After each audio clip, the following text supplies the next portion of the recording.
Bismillahirrahmanirrahim. Assalamu alaikum students. Welcome to E-Edification. It's me Usman Ali, your English teacher. और आज हम start करेंगे idioms का। तो फर्स्ट ऑफ ऑल जो है हम देखेंगे idiom का इंट्रोडक्शन कि idioms क्या है या idiom किसको कहते हैं और किस तरह से ये दूसरे कंस्ट्रक्शन ऑफ लैंग्वेज से डिफरेंट है। So let's move to the book. Idioms, what is an idiom? Basic question. तो idiom का जो वर्ड है ये ग्रीक लैंग्वेज के वर्ड ईडियोस से निकला है और इसका मीनिंग होते हैं स्ट्रेंज, पेक्यूलियर, वंस ओन। यानी कि अगर मैं उसको उर्दू में डिफाइन करूं तो idiom जो है वो जुबान का वो हिस्सा है जो बड़े अजीब से भी है, मुनफरिद भी है और अपनी नोयत के हामिल है। तो इसमें जो सबसे अहम बात है idioms के हवाले से वो ये है कि the individual words do not convey the overall sense of the idiom। यानी कि अगर हम एक idiom को पढ़ें तो अगर हम उसके एक एक वर्ड पे गौर करें तो जो उस idiom की पूरी सेंस होगी वो उस एक इंडिविजुअल वर्ड में हमें नहीं मिलेगी। वो जो इंडिविजुअल वर्ड्स हैं उनमें हमें वो सेंस दिखाई नहीं देगी। हम एक अभी एग्जांपल देखते हैं। एक एग्जांपल है जी किक द बकेट। अब अगर आप किक द बकेट को देखें तो किक का मतलब क्या होता है? किक का मतलब होता है टू हिट, किसी चीज को ठोकर लगाना। और बकेट किसको बोलते हैं? बकेट बोलते हैं जी पेल को, बाल्टी को।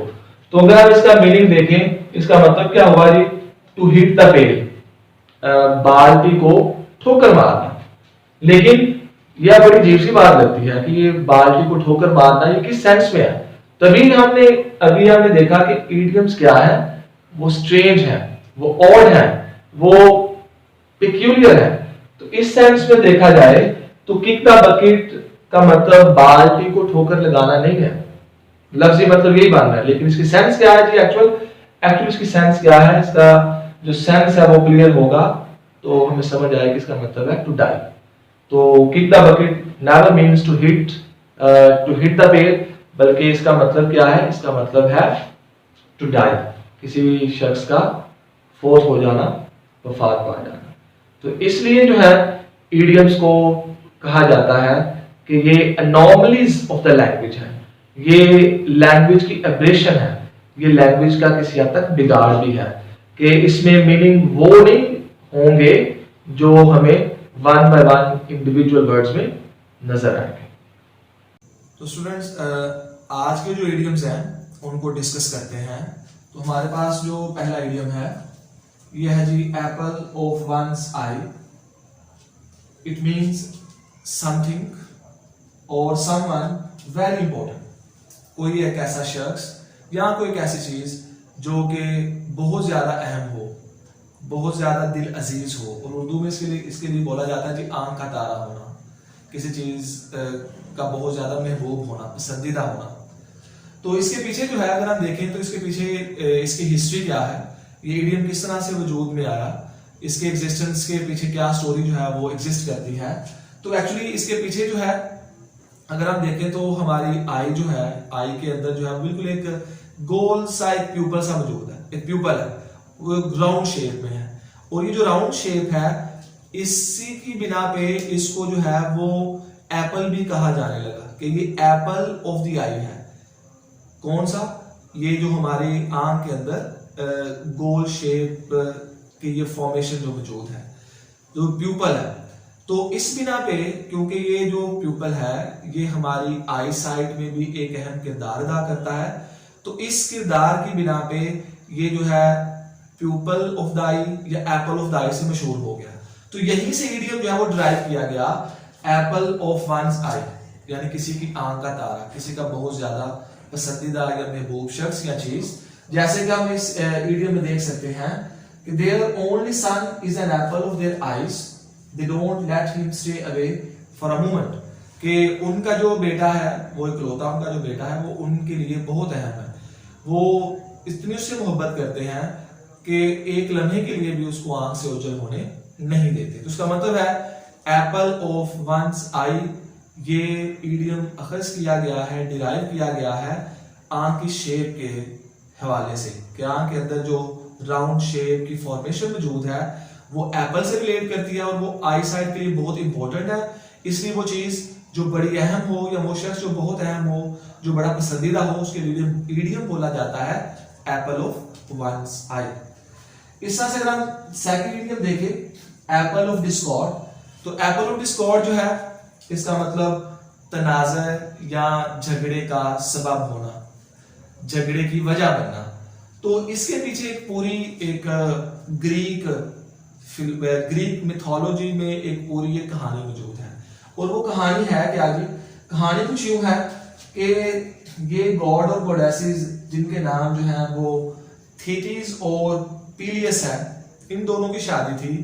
इस शादी पे इस गॉड को जिसका नाम जो है वो एरिस है, इसको नाम बुलाया गया। तो इसने बदला लिया कुछ यूं, इसने उस शादी की तकरीब का मजा कुछ यूं खराब किया कि वहां पर 3 ब्यूटीफुल यंग गॉडेसेस मौजूद थी जो जिनका नाम जो था वो हेरा, एथेना एंड एफ्रोडाइट। तो ये तीनों जो है वहां पे मौजूद थी। तो इसने एक गोल्डन कलर का एप्पल फेंक दिया, फेंका फिजा में जब इनके सामने आ गिरा तो उस एप्पल के ऊपर लिखा हुआ था फॉर द मोस्ट ब्यूटीफुल। अब वो तीनों ही बड़ी खूबसूरत थी, तो तीनों आपस में लड़ने लगी कि नहीं ये मेरे लिए है, दूसरी कहने लगी नहीं ये मेरे लिए है, तीसरी कहा नहीं ये मेरा ही हक है। तो इस तरह से उनके दरमियान जो लड़ाई हुई और वो लड़ाई बाद में इतनी शिद्दत इख्तियार कर गई कि उसका एंड जो है वो ट्रोजन वार में हुआ। उसके बाद एक जंग लड़ी गई पूरी। तो इस तरह से एक ऐसी चीज जो झगड़े का सबब बन जाए उसके लिए हम ईडियम बोलते हैं एप्पल ऑफ डिस्कॉर्ड। और इसके लिए आप इजीली एक सेंटेंस याद रख सकते हैं कि Kashmir is an apple of discord between Pakistan and India. और यहाँ इसको इस तरह से यूज कर लें कि दिस प्रॉपर्टी और this piece of land is an apple of discord between the brother and the sister. Next reading की तरफ आते हैं जी। नेक्स्ट रीडिंग है apple pie order. Apple pie order का मतलब होता है विद एवरीथिंग अरेंज्ड, जिसमें हर चीज को बड़ी तरतीब के साथ, निफासत के साथ रखा गया हो, तरतीब के साथ। और पाई है क्या जी? पाई एक डिश का नाम है और इसके पीछे हिस्ट्री यूं है कि अगरचे इसकी हिस्ट्री जो है वो वेरी करती है। फ्रेंच के यहाँ इसकी अपनी एक हिस्ट्री है सीरियम की, जो यूनाइटेड स्टेट्स हैं उसके यहाँ अपनी हिस्ट्री है और यूके वाले जो हैं वो अपने एंड पे इसके एक खास कॉनोटेशन रखते हैं।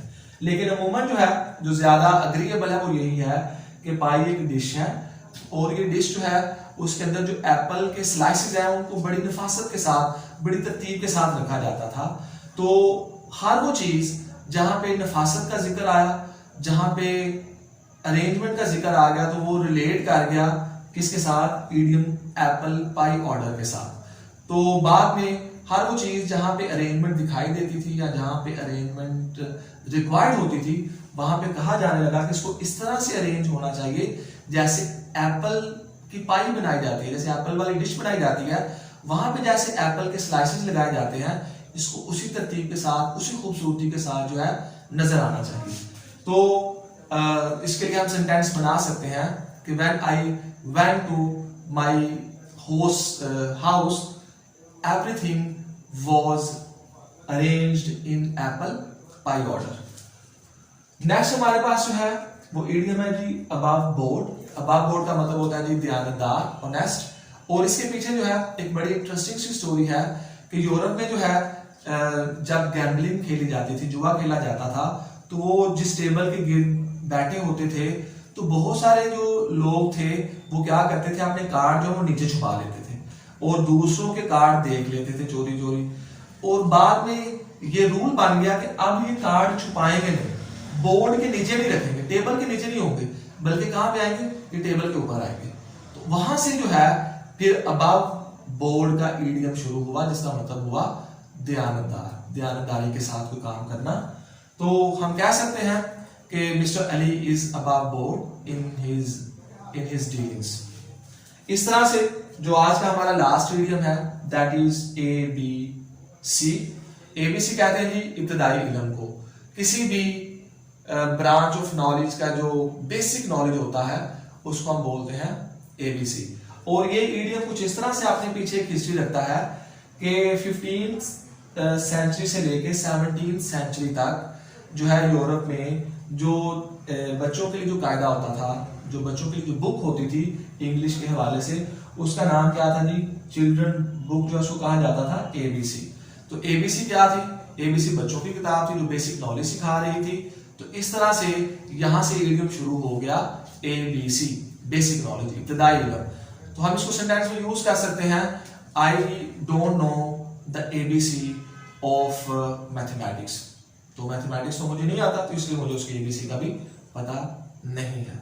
That's all for today's lecture. Thank you for watching.